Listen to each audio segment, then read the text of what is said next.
Welcome back to the program Power to Unite with Elvira. Andito na po tayo sa part 2 ng ating magandang conversation with His Excellency Most Reverend Osvaldo Padilla na former Nuncio sa 4 na bansa.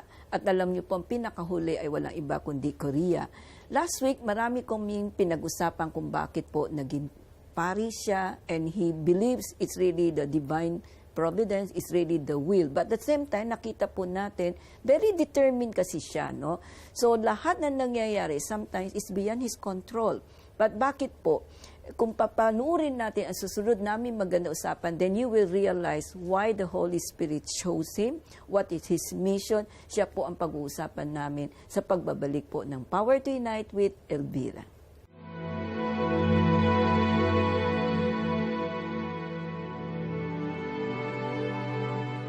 Your Excellency, napakaganda po na ma-experience mo no, nung when you decided to become a priest at the age of 11.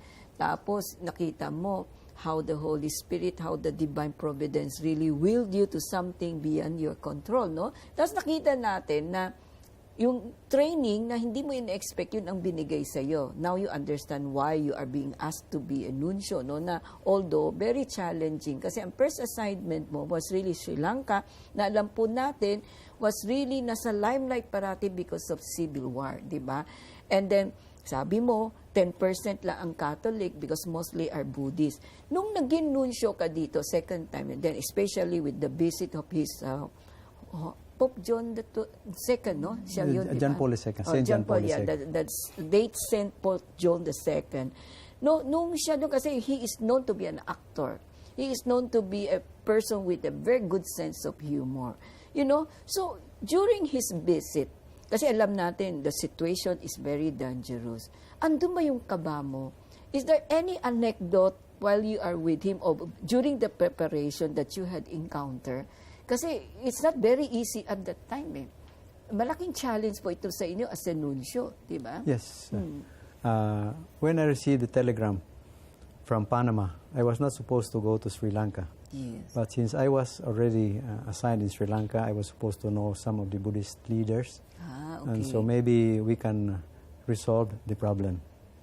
So, as I told you, we get our instructions at 12 noon Rome time, which was 5 o'clock Panama time. Yes.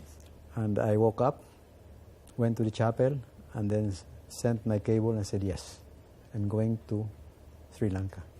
So when I reached Sri Lanka, the Pope had just published his book on the threshold of St. Peter's, which was a chapter dedicated to Buddhism. Okay. And the Buddhist leaders misinterpreted it as something against their religion. Okay. So they objected to the Pope's visit. So the Pope must retract before he comes. Okay. So this was the tension that I had to face at the beginning. Mm-hmm.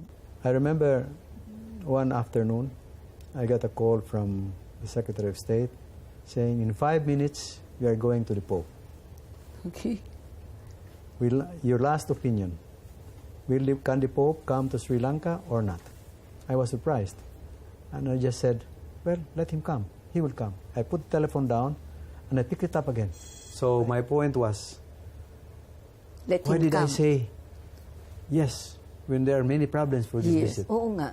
But I did not know why I said yes. Now it is incumbent on me to make this visit a success. So my first point was I went to the Poor Clares and asked for their prayers. And I said, we will pray every day for the Pope to come. Okay. Then the next week, I got an invitation. It was a big Buddhist festival. Mm-hmm. I got an invitation. Actually, Apostolic Nuncios would not get invitations for this kind of Buddhist festivals because they know that it is a... But when I got it, I said, I told the secretary, this is maybe this sign. So I told my secretary, answer, RSVP, yes, I am going. Okay.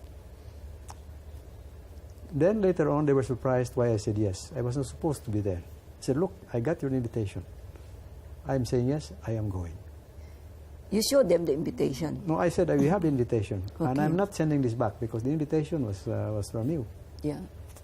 So I went, put on all the vestments, And all the ambassadors were there.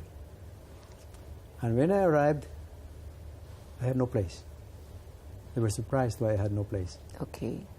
So, some ambassadors said, Nuncio, do not worry. I'm going home.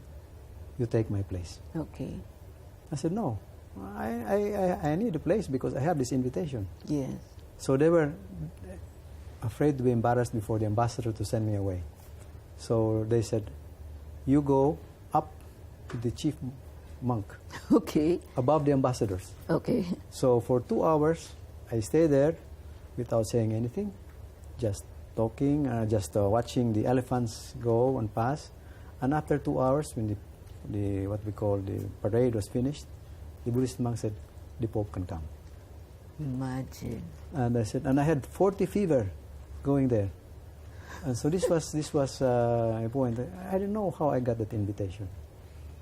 And another incident was because the Saint Anthony de Padua Yes. was very also worshipped by non-Catholics, Hindus and Buddhists. Yes. The president of Sri Lanka called and said, maybe we can help soothe out the differences if the Pope will visit Saint Anthony de Padua Church. Okay. And it was impossible because we had the church about 400 meters just from the cathedral where the Pope was to meet the religious. Okay. And the cathedral is the main part. Anyway, Pope arrives, motorcade, stops right in front of St. Anthony de Padua. And Colonel Sudano said, run immediately. Maybe there's some demonstration in front because they're lying down in the road. There's nobody. He said, Holy Father, what is that a Catholic church? Yes. I want to go in and take a look at the church. So we had to break the door because there was nobody. Everybody was in the cathedral. Yes. So we had to break the door and everybody went in and we prayed to St. Anthony de Padua and again the visit went through. Imagine first, you got especially the invitation. Then you found out your name was not included, but you had the invitation, and then later on, Because they took the list of the ambassadors. Yeah, you sit 2 hours with the chief monk without saying anything. You just sit by side, and I think that's the one thing he liked. You did not, how do you call that? No You debate, didn't say, no discussion. Nothing whatsoever. You just that you Well, can. one of the reasons I couldn't talk because I had 40 fever. Oh, I was fast asleep with antibiotic in my head. No?